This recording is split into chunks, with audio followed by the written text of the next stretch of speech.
وقت کے ولی سے ایک دفعہ کسی نے پوچھا کہ آپ نے کبھی کسی ولی اللہ کو دیکھا ہے؟ آپ نے جواب دیا کہ ہاں، ابھی 2 دن پہلے ہی لاہور اسٹیشن پر دیکھا ہے۔ ہماری گاڑی جیسے ہی رکی تو قلیوں نے دھاوا بول دیا اور ہر کسی کا سامان اٹھانے اور اٹھا کر بھاگنے لگے، لیکن میں نے ایک قلی کو دیکھا کہ وہ اطمینان سے نماز میں مشغول ہے۔ جب اس نے سلام پھیرا تو میں نے اسے سامان اٹھانے کو کہا۔ اس نے سامان اٹھایا اور میری مطلوبہ جگہ پر پہنچا دیا۔ میں نے اسے 1 روپیہ کرایہ ادا کر دیا۔ اس نے 4 آنے اپنے پاس رکھے اور باقی مجھے واپس کر دیے۔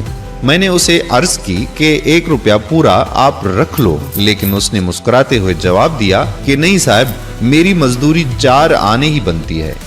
آپ یقین کریں، ہم سب ولی اللہ بننے اور اللہ کے ولیوں کو ڈھونڈنے میں در بدر ذلیل و خوار ہوتے ہیں۔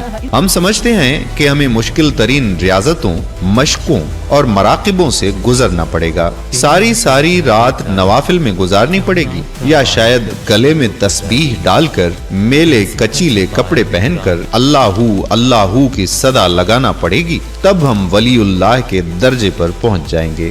آپ کمال ملاحظہ کریں کہ ہماری آدھی سے زیادہ قوم بھی اس کو پہنچا ہوا سمجھتی ہے جو اب نارمل حرکتیں کرتا نظر آئے گا، جو رومال میں سے کبوتر نکال دے یا عاشق کو آپ کے قدموں میں ڈال دے۔ اللہ کا دوست بننے کے لیے تو اپنی انا کو مارنا پڑتا ہے، قربانی، ایثار اور انفاق کو اپنی ذات کا حصہ بنانا پڑتا ہے۔ اشفاق احمد صاحب کہتے ہیں کہ ایک دفعہ میں نے اپنے بابا جی سے پوچھا کہ عشق مزاجی اور عشق حقیقی میں کیا فرق ہے۔ انہوں نے کچھ دیر سوچا اور کہنے لگے کہ بیٹا، کسی ایک کے آگے اپنی انا کو مارنا عشق مجازی ہے، اور ساری دنیا کے سامنے اپنی انا کو مار لینا عشق حقیقی ہے۔ جنید بغدادی اپنے وقت کے نامی گرامی شاہی پہلوان تھے۔ ان کے مقابلے میں ایک مرتبہ انتہائی کمزور، نحیف اور لاغر شخص آ گیا۔ میدان تماشائیوں سے بھرا ہوا تھا۔ بادشاہ اپنے پورے درباریوں کے ساتھ جنید بغدادی کا مقابلہ دیکھنے آ چکا تھا۔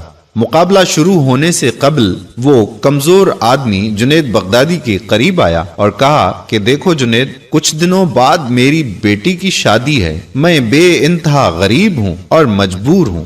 اگر تم ہار گئے تو بادشاہ مجھے انعام و اکرام سے نوازے گا، لیکن اگر میں ہار گیا تو اپنی بیٹی کی شادی کا بندوبست کرنا میرے لیے مشکل ہو جائے گا۔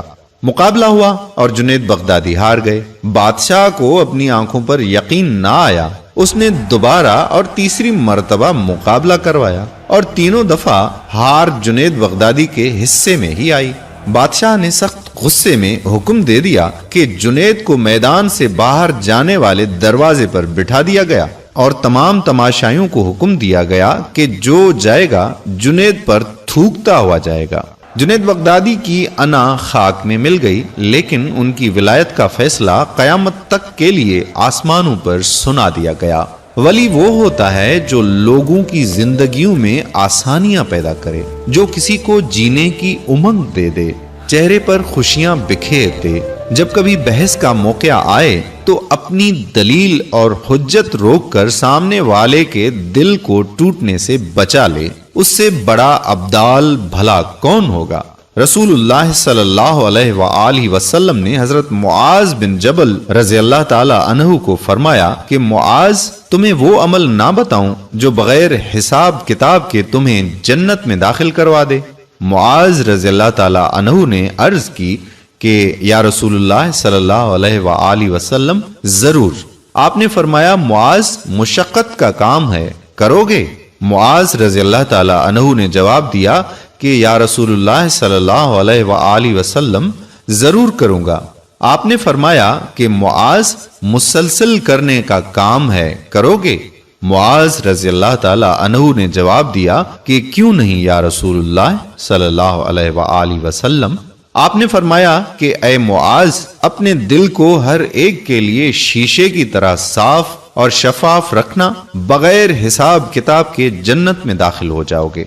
معروف خرقی رحمت اللہ علیہ نے فرمایا کہ جس کا ظاہر اس کے باطن سے اچھا ہو وہ مکار ہے، اور جس کا باطن اس کے ظاہر سے اچھا ہو وہ ولی ہے۔